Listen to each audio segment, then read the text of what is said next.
हिंदी हिंदुस्तान की धड़कन, इसे सम्मान दो। हिंदी हिंदुस्तान की धड़कन, इसे सम्मान दो। मातृभाषा मातृभूमि का नहीं अपमान हो। प्रार्थनाचार्य महोदय, माननीय शिक्षकगण एवं मेरे प्रिय साथियों, आज मैं हिंदी दिवस के उपलक्ष्य में कुछ शब्द व्यक्त करने के लिए उपस्थित हूँ। जैसा कि आप सभी जानते हैं कि हिंदी दिवस प्रत्येक वर्ष 14 सितंबर को देश भर में बड़े उत्साह के साथ मनाया जाता है। संसद देशवासियों के लिए यह गर्व की बात है कि इस दिन भारत की संविधान सभा ने हिंदी को देश की आधिकारिक भाषा के रूप में अपनाया।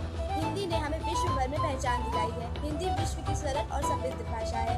महात्मा गांधी ने हिंदी को जनमानस की भाषा। जय हिंद। हिंदी दिवस की हार्दिक शुभकामनाएं। मैं सुरेश तिवारी आप सभी के समक्ष मिर्ज़ापुर के साहित्यिक इतिहास का वर्णन करना चाहता हूँ। अगर हम मिर्ज़ापुर के साहित्यिक इतिहास की बात करें तो इसका लिखित प्रमाण मिलता है 1761 में, जब बाबा जामदास ने श्री रामायण की रचना की थी। पंडित राम गुलाम द्विवेदी ने तुलसी साहित्य का अध्ययन किया और 12 ग्रंथों की रचना की। मिर्ज़ापुर के साहित्य की परंपरा को आगे बढ़ाते हुए बद्री नारायण चौधरी जी ने आनंद कादम्बिनी नामक साप्ताहिक पत्रिका निकाली। इस पत्रिका से कई प्रतिष्ठित विद्वान जुड़े रहे। राजेंद्र बाला घोष, जिन्हें बंग महिला के रूप में जाना जाता है, इन्होंने उस समय हिंदी साहित्य में पदार्पण किया जब स्थितियाँ स्त्री जाति के लिए प्रतिकूल थी। इसके आगे की बात करें तो मिर्ज़ापुर के साहित्यिक जगत में नाम आता है आचार्य रामचंद्र शुक्ल जी का। आचार्य जी को हिंदी साहित्य के जगत में सर्वश्रेष्ठ निबंध लेखक और आलोचक माना जाता है। ऐसा माना जाता है कि आलोचन निबंध का सूत्रपात आचार्य जी ने ही किया। बात करें तो महादेव प्रसाद सेठ जी का नाम आता है, जिनका जन्म गऊ घाट में हुआ था, त्रिभुवनी के समीप है यह स्थल। इन्होंने मतवाला नामक साप्ताहिक पत्रिका निकाली। आपको यह जानकर आश्चर्य होगा कि महाकवि सूर्यकांत त्रिपाठी निराला जी भी इसके संपादक रहे। उन्होंने भारतीय स्वतंत्रता के लिए क्रांति का बिगुल। इसके आगे की बात करें तो पांडे बेचन शर्मा उग्र जी का नाम आता है। यह भी सर्वश्रेष्ठ कवि और निबंधकार हैं। इसके अतिरिक्त पंडित चंद्रशेखर मिश्र का नाम आता है। इनका जन्म स्थान तिल्ठी में है। इन्होंने द्रौपदी खंड काव्य की रचना की। यह भोजपुरी और हिंदी साहित्य में अतुलनीय काव्य है। सबसे ऊपर नाम आता है डॉक्टर भवदेव पांडे जी का।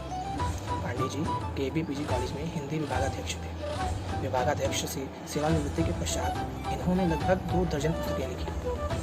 हिंदी साहित्य में इनके अविस्मरणीय कार्य के लिए इन्हें हिंदी गौरव और साहित्य भूषण सम्मान से नवाजा गया। भवेश चंद्र जायसवाल के उत्कृष्ट कवि थे।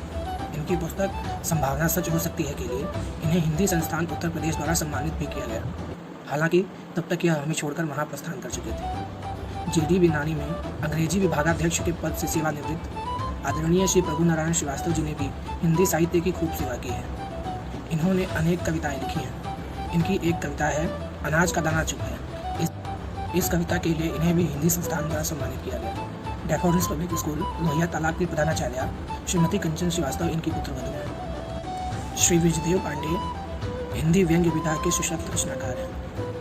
आप आदर्श इंटर कॉलेज में पूर्व प्रधानाचार्य रह चुके हैं। आपकी भाषा शैली अतुलनीय और उत्कृष्ट है। मैं आशा करता हूँ कि मैं आपके हिंदी साहित्य के ज्ञान संवर्धन में मददगार रहा। सर्वज्ञ तिवारी है। मैं कक्षा 10 का छात्र आज आप सबके समक्ष हिंदी दिवस के उपलक्ष्य में मिर्ज़ापुर के साहित्यकारों का संक्षिप्त परिचय देने जा रहा हूँ। श्री ब्रिजदेव पांडे व्यंग्य विधा के सशक्त रचनाकार। आप अंग्रेजी आदर्श इंटर कॉलेज के प्रधानाचार्य रहे। शिव प्रसाद कमल की भी साहित्य सेवा अनुकरणीय है। आपको भी हिंदी संस्थान में सम्मान प्राप्त हो चुका है। डॉक्टर उमा शंकर मिश्र रसेंदु संस्कृत एवं हिंदी के प्रकांड विद्वान थे। उनकी कई पुस्तकें प्रकाशित हैं। उन्हें भी संस्थान को सम्मान प्राप्त हो चुका है। स्वर्गीय रमेश त्रिवेदी, जिन्हें सौफ मिर्जापुरी भी कहा जाता था, अच्छे विद्वान और लेखक थे। वे फिराक गोरखपुरी के बहुत करीबी थे। स्वर्गीय दयाशंकर पाठक जी अंग्रेजी और हिंदी में प्रकांड विद्वान थे। अंग्रेजी के साथ वे हिंदी में भी भोलानाथ कुशवाहा जी वशिष्ठ कवि। आज समाचार पत्र में संवादन में भी जुड़े रहे। आपकी 4 पुस्तकें प्रकाशित हो चुकी हैं। श्री गणेश गंभीर जी का नाम साहित्य जगत में सम्मान के साथ लिया जाता है। डॉक्टर अनु प्रताप सिंह की लगभग 1.5 दर्जन किताबें प्रकाशित हो चुकी हैं। आपको साहित्य भूषण से भी नवाजा गया। जनाब जफर मिर्जापुरी अपनी खास शैली के लिए मशहूर। श्री आनंद संधिदूत जी भोजपुरी के प्रतिष्ठित कवि। अग्निसंभव पुस्तक पर आपको अकादमी पुरस्कार मिला है। श्री राजेंद्र त्रिपाठी उर्फ लल्लू तिवारी जो पर कविता गीत पढ़ने जाते हैं। भोजपुरी के सम्मानित कवि भी हैं। श्री अरविंद अवस्थी साहित्य की हर विधा में लिख रहे कवि एवं समीक्षक के रूप में आपकी ख्याति है।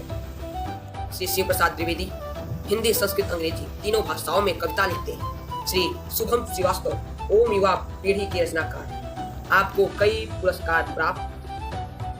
कवित्रियों में डॉक्टर नंदना मिश्रा, डॉक्टर अनुराधा ओस, नंदिनी वर्मा, सुधा सिंह बहुत अच्छा लिख रहे। इनके अतिरिक्त भानु कुमार सिंह, मुतजीर, मुहिब मिर्जापुरी, हसन जैनपुरी, केदारनाथ, सविता अधिदर्शक चतुर्वेदी, लाल वित्र सिंह, सुगम, मधुकर चित्रवंशी, रविंद्र पांडे और प्रमोद चंद्रगुप्त आदि हिंदी की सतत जीवन में उज्ज्वलता का बीड़ा उठाए हुए निदेशक महोदय, हम सबके जीवन में दायित्व से तालमेल बिठाने वाली प्रधानाध्यापिका मैडम, माननीय शिक्षकगण एवं आप सभी को नमस्कार। अपूर्ण से संपूर्ण की दिशा ले जाने वाली भाषा हिंदी, समस्त जग में 500 मिलियन से अधिक जनसमूह को समझाने वाली भाषा हिंदी। हिंदी भाषा को कैसे भूल सकते हैं। प्राथमिकता उन्नति को देने वाली, संस्कृति तथा सूक्ष्म सत्य के ज्ञान से अवगत करवाने वाली विश्व भाषा हिंदी के उपलक्ष्य में ही तो 14 सितंबर को हिंदी दिवस का आयोजन किया जाता है, ताकि इस नई पीढ़ी को इस बात का एहसास हो सके कि 14 सितंबर 1949 को संपूर्ण सम्मति से संविधान में हिंदी को राजभाषा की पदवी दी गई थी। दुनिया की सबसे अधिक विकासशील भाषा है, इस तकनीकी सीमा में अपने आप को सबसे अधिक उन्नत पाया। आज हम हिंदी से फासले पे आना चाहते हैं। हम हिंदवासी ये मानते हैं कि जहाँ विज्ञान है वहाँ हिंदी का क्या काम। विज्ञान के ऐसे आधुनिक समय में हिंदी की कोई आवश्यकता नहीं, बस हम यहीं चूक खा जाते हैं, क्योंकि हम ये भूल जाते हैं कि जिस समय से हम विज्ञान की उपमा देते हैं, उसी समय से हिंदी साहित्य ने अपने आप को विज्ञान में गढ़ दिया।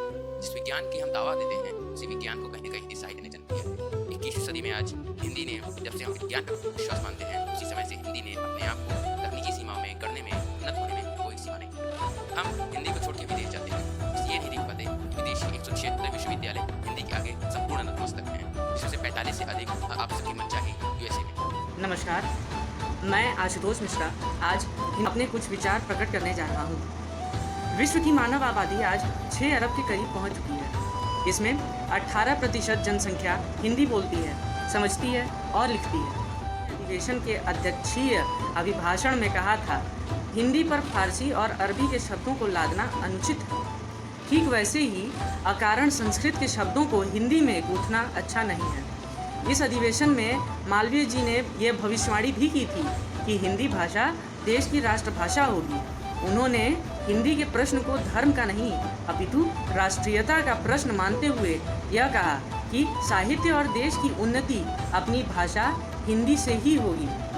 इसके बाद उन्होंने हिंदी को अदालत और सरकारी कामकाज की भाषा बता दी। जर्मनी के चांसलर भारत आए तो वह अपनी जर्मन भाषा में बात कर रहे थे और हमारे यहाँ के मंत्री अंग्रेजी भाषा में। इस पर उन्होंने आखिरकार पूछ ही लिया, आपकी अपनी कोई राष्ट्रभाषा नहीं है? इस विषम स्थिति में हमारे मंत्री जी ने अपने आप को संकुचित महसूस किया और उन्होंने हिंदी भाषा में बात करना उचित समझा। नमस्कार, मेरा नाम शुभी है। मैं हिंदी भाषा के महत्व पर कुछ बोलने वाली हूँ। हमारे देश की मूल भाषा हिंदी है। हिंदी प्रेम, आदर, सत्कार व भावनाओं की भाषा है। हमारे भारत में अनेक भाषाएं बोली जाती हैं। उस पर एक कहावत भी है, कोस कोस पर बदले पानी और 4 कोस पर वाणी। इन सभी भाषाओं में हिंदी ऐसी भाषा है जो पूरे भारत को एकता में जोड़ती है।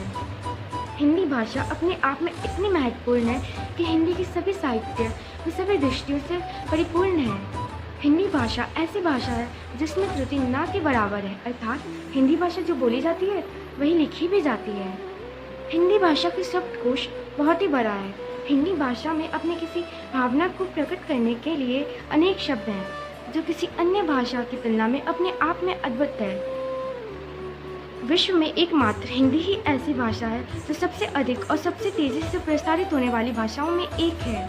हिंदी भाषा के बोले जाने में लगभग 94% की दर से वृद्धि हो रही है। हमारे भारत के पूर्व विदेश मंत्री व प्रधानमंत्री अटल बिहारी वाजपेयी जी ने संयुक्त राष्ट्र की आम सभा में हिंदी में भाषण दिया और संयुक्त राष्ट्र में भी भारत का